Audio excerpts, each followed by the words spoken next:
ಪುರಾತನ ಕಾಲದ ಶ್ರೀ ಆಂಜನೇಯ ದೇವಸ್ಥಾನವನ್ನು ಚನ್ನರಾಯಪಟ್ಟಣದ ಗೂರ ಮಾರನಹಳ್ಳಿ ಬಡಾವಣೆಯವರು ಹಾಗೂ ಭಕ್ತರು ಅಭಿವೃದ್ಧಿ ಮಾಡಿದ್ದು, ಲೋಕಾರ್ಪಣೆ ಸಮಾರಂಭ ಬಹಳ ವೈಭವದಿಂದ ಸಹಸ್ರಾರು ಭಕ್ತರ ಸಮ್ಮುಖದಲ್ಲಿ ಜರುಗಿತು. ಧಾರ್ಮಿಕ ವೇದಿಕೆ ಕಾರ್ಯಕ್ರಮದಲ್ಲಿ ದರ್ಸಿಘಟ್ಟ ಆದಿಚುಂಚನಗಿರಿ ಶಾಖಾ ಮಠದ ಚಂದ್ರಶೇಖರನಾಥ ಸ್ವಾಮೀಜಿ, ಶಾಸಕ ಸಿಎನ್ ಬಾಲಕೃಷ್ಣ, ಮಾಜಿ ಶಾಸಕ ಸಿಎಸ್ ಪುಟ್ಟೇಗೌಡ, ಮಾಜಿ ಎಂಎಲ್ಸಿ ಎಂಎ ಗೋಪಾಲಸ್ವಾಮಿ ಸೇರಿದಂತೆ ವಿವಿಧ ಪಕ್ಷದ ರಾಜಕೀಯ ಮುಖಂಡರು, ದೇವಾಲಯ ಜೀರ್ಣೋದ್ಧಾರ ಸಮಿತಿಯ ಪದಾಧಿಕಾರಿಗಳು, ವಾರ್ಡಿನ ಮುಖ್ಯಸ್ಥರು, ಅಕ್ಕಪಕ್ಕದ ಗ್ರಾಮಸ್ಥರು ಪಾಲ್ಗೊಂಡಿದ್ದರು.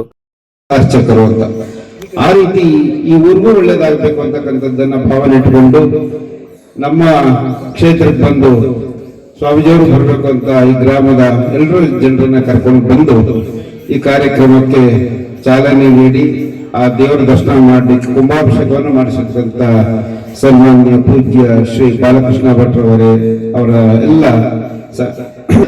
ಎಲ್ಲ ಕಡೆಯೂ ಸಹ ಭಗವಂತನ ಕೃಪೆ ಇದ್ದಾಗ ಮಾತ್ರ ಇವೆಲ್ಲವೂ ಸಾಧ್ಯ ಆಗ್ತದೆ ಅಂತಕ್ಕಂಥದ್ದನ್ನ ನಾವೆಲ್ಲರೂ ಆ ಭಕ್ತಿ ಭಾವ ನಂಬಿಕೆಯನ್ನು ಇಟ್ಕೊಂಡಿರ್ತಕ್ಕಂಥ ನಮ್ಮೆಲ್ಲ ರೈತಾಪಿ ವರ್ಗದ ಜನರು. ಭಗವಂತ ಎಲ್ಲಾ ಕಡೆನೂ ಇರ್ತಾನೆ.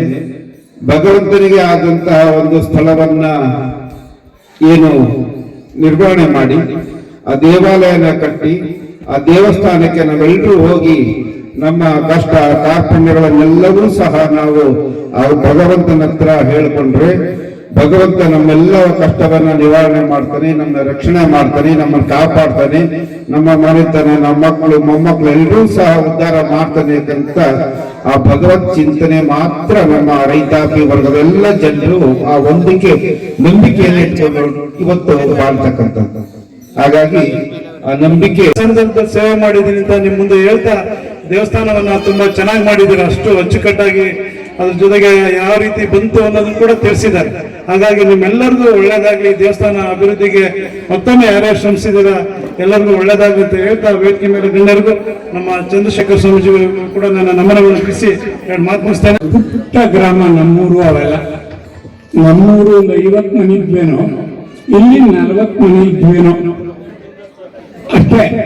ಮೇಘಲಕೇರಿಯಿಂದ ಒಬ್ರು ಭಟ್ರು ಬಂದು ಆಂಜನೇಯ ದೇವಸ್ಥಾನ ಪೂಜೆ ಮಾಡೋರು. ಆ ಕಾಲಕ್ಕೂ ಸ್ವಲ್ಪ ವ್ಯಾಪಾರ ಗಿಪಾರ, ಕಾಯಿ ವ್ಯಾಪಾರ, ರಾಗಿ ವ್ಯಾಪಾರ, ಟೌನ್ ಹತ್ರ ಇದ್ದುದ್ರಿಂದ ಒಳ್ಳೆ ಗದ್ದೆನೂ ಇತ್ತು. ಚಂದ್ರಪಟ್ಟಣ ಬೈಲು ಬೆಳೆಯಕ್ಕೆ ಮಾಡೋದಕ್ಕೆಲ್ಲ ಚೆನ್ನಾಗಿ ಬದುಕ್ತು. ಬಹುಶಃ ವಿದ್ಯೆ ಅನ್ನೋದು ನಮ್ಮ ಬ್ಯಾಚಲ್ಲೇ ಒಂದು 6-7 ಜನ ನಮ್ಮ ಜೊತೆನಲ್ಲಿ ಅಷ್ಟು ಬರ್ತಾ ಇದ್ರು. ಈ ಕೃಷ್ಣಣ್ಣ, ಇವಣ್ಣ ರಂಗಪ್ಪ, ಈ ಭೋಜಣ್ಣ, ಕಾಯಮಯಪ್ಪನ ರಂಗಣ್ಣ, ಅಂಟೋಮಯಪ್ಪನ ಕೃಷ್ಣಣ್ಣ, ನಮ್ಮ ಇನ್ನು ಇವರೇ ಒಂದು 6-7 ಜನ SLCವರೆಗೆ ನಮ್ಮ ಜೊತೆ ಓದ್ತಾ ಇದ್ರು.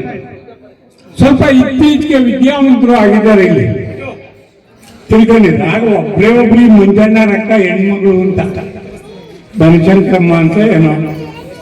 ದೂರವಾಗಿ ಬೆಳೆದಿರುವ ದೇಶ ನಮ್ಮ ಹೆಮ್ಮೆಯ ಭಾರತ ದೇಶ. ಇಂಥ ಆಚಾರ ವಿಚಾರ ಧಾರ್ಮಿಕತೆಗಳಿಂದ ನಮ್ಮ ಧರ್ಮದ ಉಳಿವಿಗೆ ಶಕ್ತಿ ಬಂದಂತಾಗಿದೆ. ಅಯೋಧ್ಯೆಯಲ್ಲಿ ಶ್ರೀರಾಮನ ದೇವಾಲಯ ನಿರ್ಮಾಣ ಆಗಿ ಆಂಜನೇಯನ ಮೂರ್ತಿನೂ ಕೂಡ ಭಾಗದಲ್ಲಿ ಪ್ರತಿಷ್ಠಾಪನೆ ಆಗಿರುವಂಥದ್ದು ಸ್ವಾಗತಾರ್ಹವಾದಂಥ ವಿಚಾರ.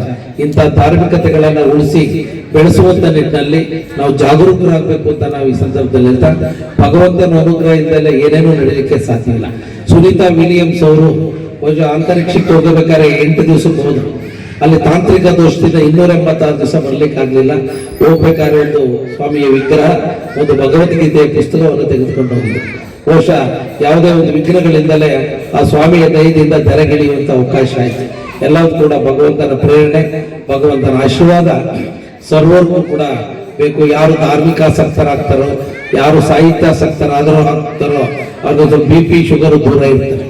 ಈಗ ಬೆಳಿಗ್ಗೆ ತಿರುಗಿ ಅರ್ಧ ಗಂಟೆ 3/4 ಗಂಟೆ ಕೂಡ ಧ್ಯಾನ, ಯೋಗ, ಒಂದು ಧಾರ್ಮಿಕ ಭಾವನೆಗಳನ್ನ ರೂಢಿಸ್ಕೊಳ್ತಕ್ಕಂಥದಕ್ಕೆ ಅವಕಾಶ ಮಾಡ್ಕೋಬೇಕು ಅಂತ ವಿನಂತಿ ಮಾಡಿ, ಕಷ್ಟಪಡ್ತಕ್ಕಂಥವ್ರಿಗೆ ದುಃಖ ಇಲ್ಲ, ಸೋಮಾರಿಗಳಿಗೆ ಸುಖ ಇಲ್ಲ ಅಂತ ಯಾರು ಶ್ರಮ ವಹಿಸ್ತಾರೋ ಭಗವಂತ ಎಲ್ಲಾ ರೀತಿ ಅನುಗ್ರಹಿಸ್ತಾನೆ. ಈಗ ಮುಂದೆ ಗುರಿ ಇರಬೇಕು, ಹಿಂದೆ ಗುರುಗಳು ಇರ್ಬೇಕು ಅಂತಾರೆ. ಈಗ ಮುಂದೆ ಗುರಿ ಇದೆ, ಹಿಂದಿಗೆ ಗುರುಗಳಾಗಿ ನಮಗೆ